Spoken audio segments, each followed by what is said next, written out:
What's up, fam? I'm having a little drinky poo downtown. I'm sure you guys saw the thumbnail and read the title. So you know this means that I'm going to be doing some sound design and songwriting. I haven't done one of these in a hot minute, so I figured a good place to start would be the Hydrasynth. So let's get into it. I have a blank initialized patch set up here. And one place that I like to start is with the random feature. Now, if you hit random twice, the Hydrasynth will just randomize a bunch of parameters for the patch, and you get something.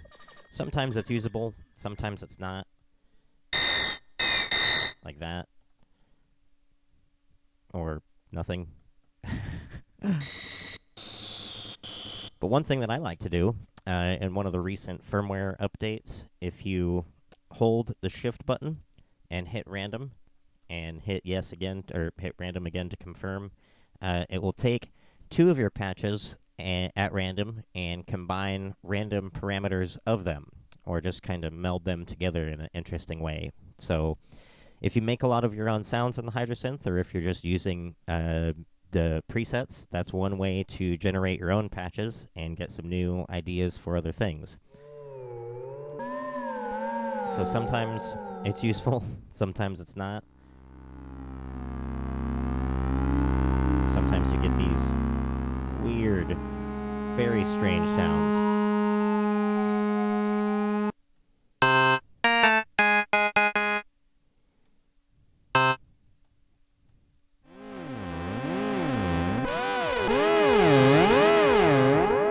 That's kind of interesting. See? I like that. So we'll go ahead and save that. Give it some kind of strange name. These are all, for me, just placeholders whenever I'm naming a patch, usually. And then I'll go back and listen to some of the weirder named ones that I have, just so that you guys don't get confused why I'm naming stuff. Just letters. Let's go to another patch. Empty. Hit Shift Random.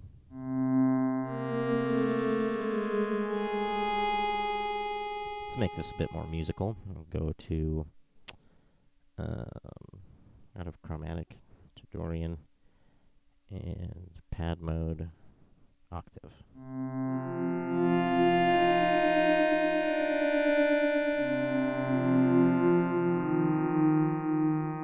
I like that too. So we'll save that. Go to some weird naming convention. That's fine. Save. Now, this is all well and good, but it's not really sound design per se. So let's go to this empty patch. We'll dial up a rando. Now that's pretty good. It's close to like a piano sound, but it's got some strange things happening in there. So let's see if we can't just dive into the Hydrasynth and find those strange things. So first I'm seeing this semitone is at 4, which is kind of strange, and the synth is all the way down, or up at 34. So let's kind of dial that back. Put the semitone at 12, and the synths by -2. So I'm definitely hearing some kind of a glide effect that is kind of cool, but it's not necessary for this. So let's just find that in the voice section and turn the glide off. Or let's leave it on and just kind of dial it down a little bit, because it is a cool effect, but we don't need it to be that insane. Okay, getting somewhere. Let's go into the mixer section. Take a look at what's happening. It's a lot of noise, and I bet the filter is kind of... Let's go into these mutators. Start turning down some of the dry wet of some of them. That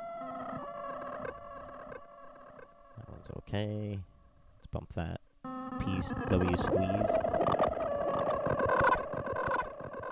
And looking at the flashing lights of the LFOs, I can kind of see what's happening. Looks like this LFO1. If I turn down that level, let's change it to stepped. And stepped LFOs are very, very interesting because you can lock the semitones and edit the individual steps. So right now we have 3 steps to work with. Let's bump that up to 8 and get into the step edit function. We just have these first 8 to work with. So let's start giving it an interesting kind of shape.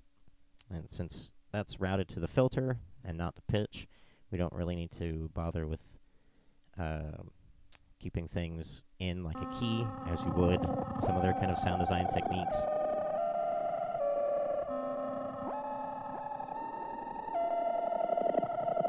And that's already sounding pretty nice. Really spooky.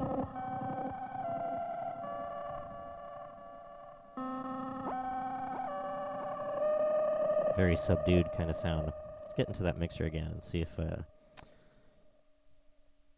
let's just move these filter ratios around a little bit and adjust some of the oscillator panning.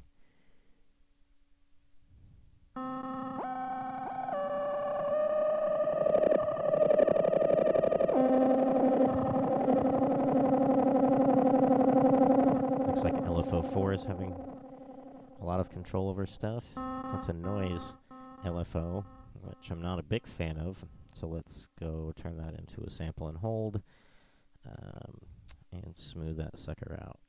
And then we'll go back in, turn the beat sync on for it, and let's have a quarter note.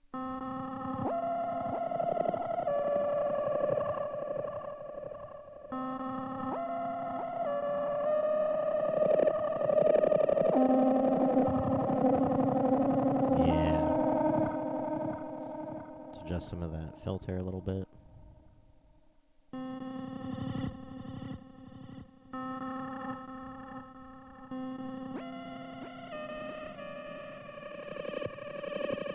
Ooh.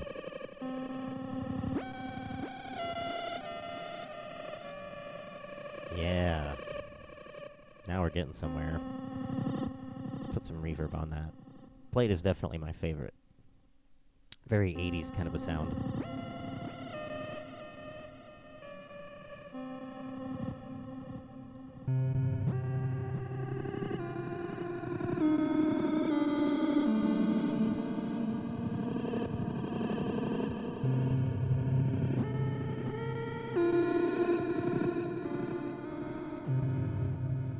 Maybe some chorus. There's already chorus on it. Look at that. It's like this thing knows me.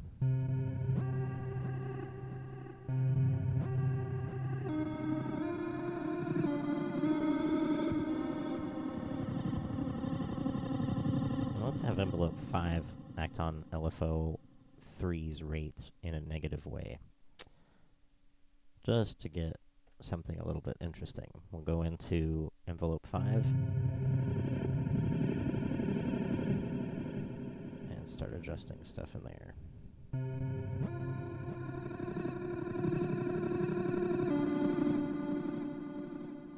Turn down the decay, turn down the sustain, bring that attack down. Take the hold down.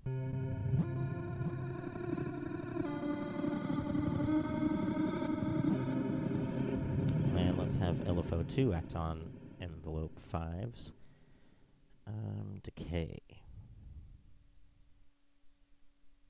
by the extreme. Go into LFO2, square wave, take the delay off, turn the rate. Let's see, we're on beat sync. Let's take that off.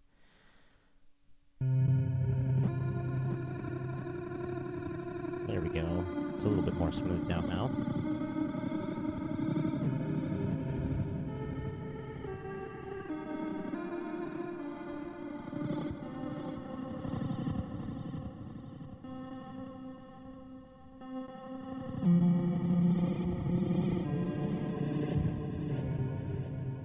Much more usable.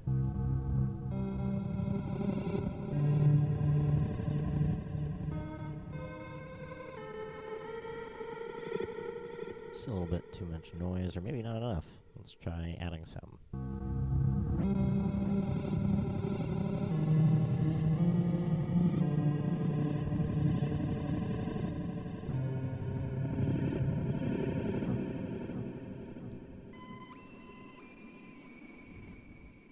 down just a little bit. Turn up some ring mod. Source 2, I'll have that be mutant 2. And source 1 is oscillator 2.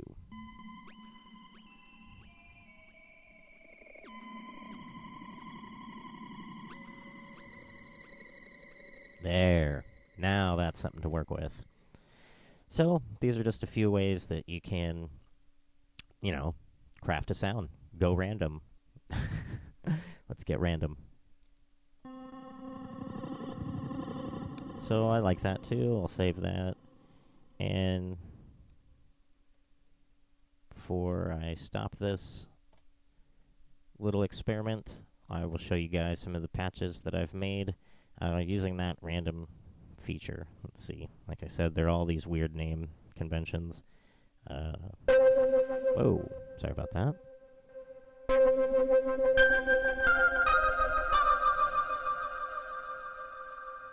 Whew. Love that reverb.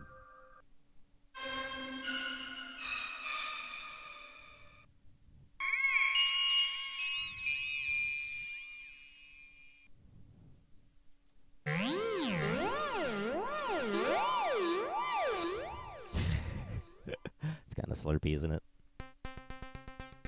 Ooh. Gotta love the randoms.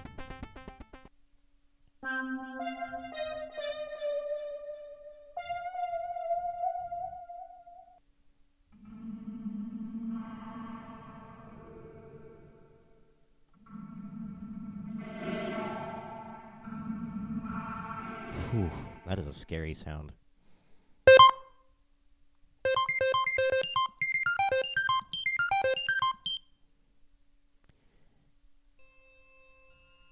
That one we just made. This one we made. And this one.